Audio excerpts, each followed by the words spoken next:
See you guys. Hey, Russ, you talked about the State of the Union that you give every week. Yeah. You said it was on Tuesdays, so how do you deliver that? Do you bring the players in on their off day, or do you send it a video, or how does that work? Yeah, I have all the guys come in. It's voluntary, obviously, but everybody comes in. They do a great job. I mean, everybody's so wired in, so focused. A lot of guys have watched the film already. They're prepared. I always call it, it's kind of a review session rather than just a dissertation or whatever. I want to know from those guys. Some of you guys have played these guys. Some of you guys may not have. Here's this. What do you see on film? It's a great communication. The players do a great job of it, and so much knowledge in the room with those guys. Is that player led, or are there coaches in there as well? Player led. Have you been doing that for years?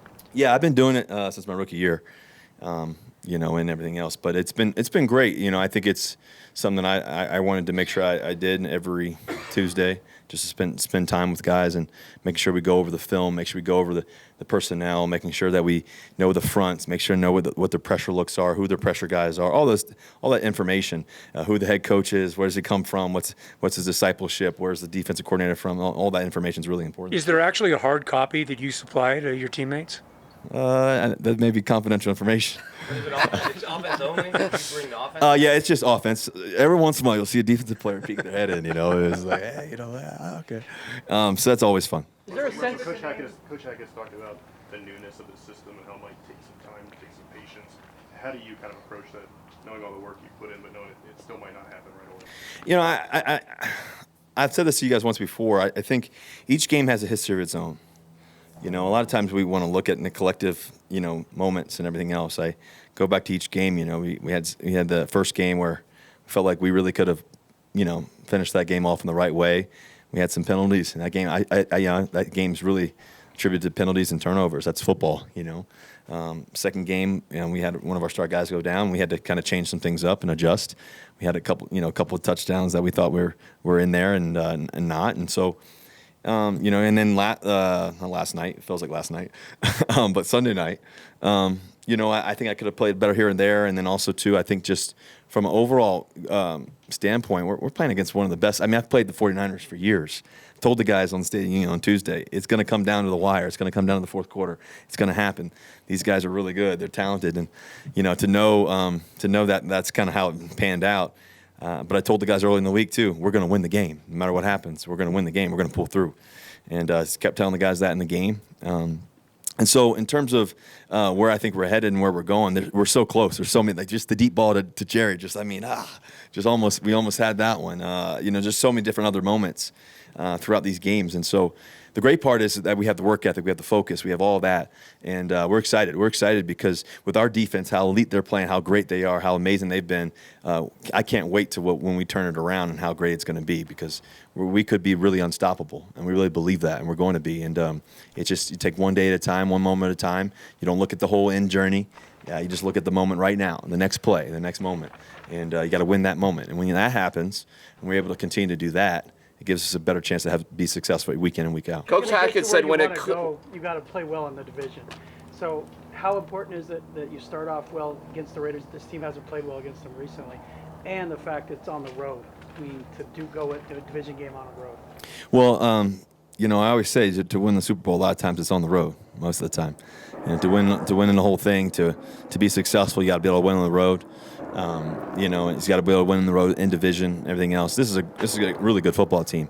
The record may not show exactly what their circumstances are, but it's a really good football team. A lot of great players, a lot of all-star type players. Obviously it starts with Derek Carr, the quarterback, and Devontae Adams. All they got great players on the defensive side. But you got Jacobs on the other side too, running the rock. You got Waller. I mean, there's some spectacular players. Renfro. Then you think about the the defensive side. When you think about Chandler Jones, number 55, man, he's a wreck, man. He's been killing guys for years. He's gotten me a couple times here and there. And I've got a great relationship with Chandler. I've known him for years. I mean, I remember us going to our visit in Buffalo, having buffalo wings, talking about life and talking about ball and how we were going to be successful one day. And so those kind of moments, I know what kind of a guy he is, what kind of player he is.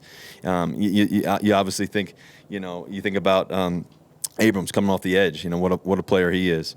You think about Max Crosby. You know those two guys. That's the heartbeat of their team. Just how ferocious those guys play the game. So, you know, it's going to be a great matchup. It's a great battle. Great environment. I've been there before. It's a special location, and it'll be great. Coach Hackett said when it clicks, there'll be a better rhythm with things. What does that mean to you?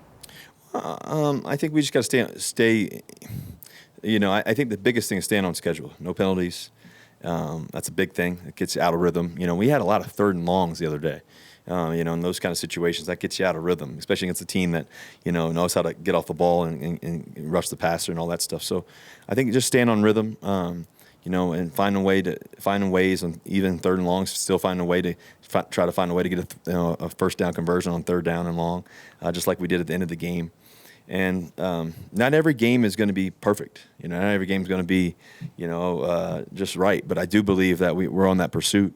I do believe we're right there. I've been on a lot of teams, played a lot of sports, played a lot of games, a lot of big moments and everything else. And there's a special feeling in this locker room, a special feeling about where we're going, where we're headed, and we believe in that. What do you think about Cortland's play so far, and what's the ceiling on his season? I think Cortland Sutton's a rock star, man. This guy's special. Just how he goes and attacks the football, how he makes plays, and how he's so focused in the meetings, and how he leads guys. And you know, he's great in the weight room. I mean, this guy's doing everything he can just to be phenomenal, and he already is. And so the sky's the limit for him. He's got so much capability.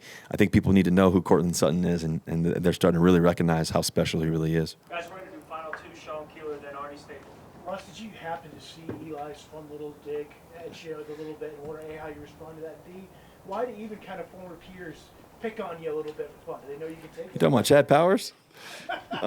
Yeah, you know, Chad Powers, you know. I'm 3-0 against Chad Powers, you know. You know, listen, I think that, you know, that it's part of the game, man. We're just those guys are having fun, you know, and everything else. I have a lot of respect for Peyton and Eli and those guys. Those guys mean, you know, I've always looked up to those guys, so I'm not stressing about it. Last one, Arnie, please. Hey, want to take you back a little bit, Russ, to Madison, but Brett Bielema, your coach there with the Badgers, he's going back this weekend with the Illini. You just came off of a big homecoming yourself. I'm wondering what your thoughts are about that. Any words of wisdom for Brett, anything like that? Well, first of all, he's going to go into a hostile environment in Wisconsin. Camp Randall as a bucket list location. You have to go see a game. You know, I have some of the most amazing guys I've ever been around, in Brett Bielema and also Paul Christ. You know, Coach Christ really pushed me every day. We had a blast every day. I was there for 6 months, and I got a my PhD in ball just from him, and just what he understood in the game. The players I got to play with, like guys like Nick Toon, Melvin Gordon, Monty Ball, James White. You know, I got to play with some of the best linemen, Travis Frederick, Peter Kahns, some of these guys, you know, Wagner, Havenstein, you know, just some of these all-time greats. You know, Abadaris was amazing. Some of the other guys, Zeitler. So I was fortunate. You know, I was very fortunate and blessed to be around some amazing character guys, Brady Ewing, Aaron Henry. You know, so and Coach Bielema brought those guys in. You know, Coach Paul Chris helped coach them up. I mean, these are pillars of success, and I think in college football, both of those guys. And I've been fortunate to be around some of the greatest in that sense. And I know Coach Bielema will have a blast. He'll be smiling a lot. He'll be going up and down the field, you know, chopping it up. But I think the biggest thing is, you know, it's a tribute to his success at University of Wisconsin, and I think obviously Coach Chris as well. I'm grateful for both of those men. Thank you very much. Thank you Thanks, guys. Russ. Yeah, go Broncos. Let's ride.